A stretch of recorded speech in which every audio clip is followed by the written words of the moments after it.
माननीय श्री पप्पू यादव जी। धन्यवाद महोदय। मैं माननीय वित्त मंत्री महोदया जी से ब्लैक मनी के बारे में जानना चाहता हूँ और नोटबंदी जो भारत की सबसे प्रधानमंत्री का स्वर्णिम निर्णय था, उस नोटबंदी के बाद आपने काला धन के बारे में भी जानकारी नहीं दी, कितना पैसे आए उसकी भी जानकारी नहीं दी, जाली नोट में 10 लाख करोड़ से ऊपर के लगभग कितने जाली नोट मनी का बैंक से गैपिंग है उसकी भी जानकारी नहीं दी, कितने पैसे आपने अकाउंट में दिए लोगों को 15 लाख रुपए आपने उसकी भी जानकारी नहीं दी। तो हम तो पहले आपसे नोटबंदी जीएसटी के बारे में हम सिर्फ इतना कहेंगे, ये जीएसटी बड़े व्यापारियों के चोरी का सबसे बड़ा रास्ता है और मिडिल क्लास व्यापारियों का हिंदुस्तान में एक कपड़े की कीमत है हमारी 200 रुपया और जीएसटी भी हम देंगे 200 रुपया। मिडिल क्लास को कितना मुनाफा होता होगा यह भारत सरकार का दिल ही जानता है। हम इस पर कुछ और नहीं कहेंगे। हमारा दूसरा चीज है, मंत्री जी भ्रष्टाचार पर कुछ आप अलॉट करिए पैसे को, इसको खत्म करने के लिए माननीय इस पर एक अलग बजट पप्पू यादव जी आप चेयर को एड्रेस यह सबसे बड़ा प्लीज काइंडली एड्रेस, यह सबसे बड़ा इंपॉर्टेंट है। दूसरा चीज, बिहार को 5% जीएसटी इस बार आपने कम क्यों किया, ये आपको बताना चाहिए कि बिहार को 5% बजट आपने इस बार कम किया है, वो किस आधार पर किया है। दूसरी चीज, झारखंड का लगभग 1,36,000 करोड़ रुपया आपने जीएसटी का आप रोक रखा है, आपको ये भी बताना चाहिए। तीसरी चीज, 400 रुपया कब तक आप पेंशन देंगे, कब तक? ये जो पेंशन जितना दे रहे, क्या कभी आम आदमी का वृद्ध पेंशन या और भी पेंशन, इसको क्या 2,000 रुपया या 1,000 रुपया बढ़ाने की आपकी कोई योजना है या नहीं? चौथी चीज, आवास योजना जो आप देते हैं, प्रधानमंत्री आवास योजना जो आपका सपना है, अच्छी बात है, उसको आप इस राशि को कब बढ़ाएंगे? ये राशि बहुत कम है और इससे किसी का भी सपना पूरा नहीं हो सकता, ये राशि गमन हो जाता है। ओडीएफ जो शौचालय की व्यवस्था है, इसमें भी राशि बिल्कुल कम है, इसमें भी बढ़ाने की जरूरत है। चौथी चीज, पांचवी चीज, आंगनबाड़ी, ममता आशा रसोईया, सुप्रीम कोर्ट का ऑर्डर है कि आंगनबाड़ी को सेविका को 25,000 और सहायक सेविका को 18,000, आशा और रसोईया को आपने इस पर कोई ग्रांट में भी और बजट में भी आपने नहीं लाया। आप कहते हैं आयुष्मान भारत, आप जो पैसा देते हैं उसमें क्या होता है, प्राइवेट अस्पताल वाला 20 लाख 40 लाख का बिल बना देता है, 7 लाख 8 लाख का बिल बनाता है।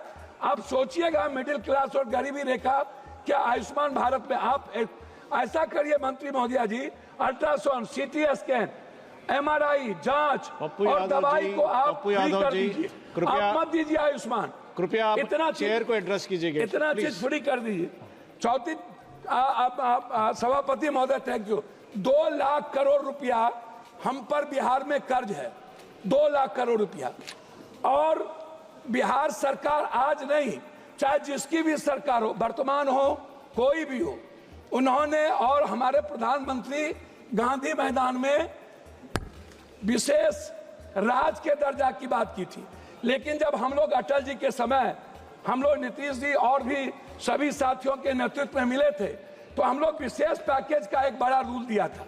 उसमें हम लोगों ने कहा था कि बिहार की जितनी बंद पड़ी फैक्ट्रियां हैं टोटल आप उठा लीजिए, सासाराम से लेकर के और जितने जूट मिल कटिहार से लेकर के जितने चीनी मिल है, सारी फैक्ट्रियां, इसको रिहेबिलिटेशन के लिए आप एक विशेष पैकेज दीजिए।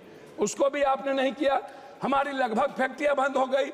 झारखंड में HCL से लेकर के लगभग 43% फैक्ट्रियां, गिरिडीह हो, धनबाद हो, बोकारो हो, स्टील फैक्ट्री हो, लगभग बंद हो गई। तो मेरा है विशेष राज और विशेष पैकेज। जब आप बात करते हैं कोई भी चीज, तो जरूर इस बात पर ख्याल रखा जाए कि विशेष राज पर आप क्या चाहते हैं। आप अपनी बात दूसरी समाप्त चीज कीजिएगा। जो सबसे बड़ी इंपॉर्टेंट है वो है प्रधानमंत्री सड़क योजना। प्रधानमंत्री सड़क योजना में सर बिहार दुनिया का सबसे गरीब प्रदेश है, आप इसको समझिए। हमारी जो जीडीपी अभी जो हमारे यहाँ सर में हमारे यहाँ जो जाति जनगणना हुई है महोदय, उस जाति जनगणना में सामाजिक और आर्थिक और शैक्षणिक स्थिति दुनिया में सबसे निचले पदार्थ पर हम है। तो इसमें मैं चाहता हूं कि हर कीमत पर महोदय आप बेरोजगारी भत्ता की बात मैं आपसे करूंगा। सबसे ज्यादा दुनिया में महोदय पलायन और सबसे ज्यादा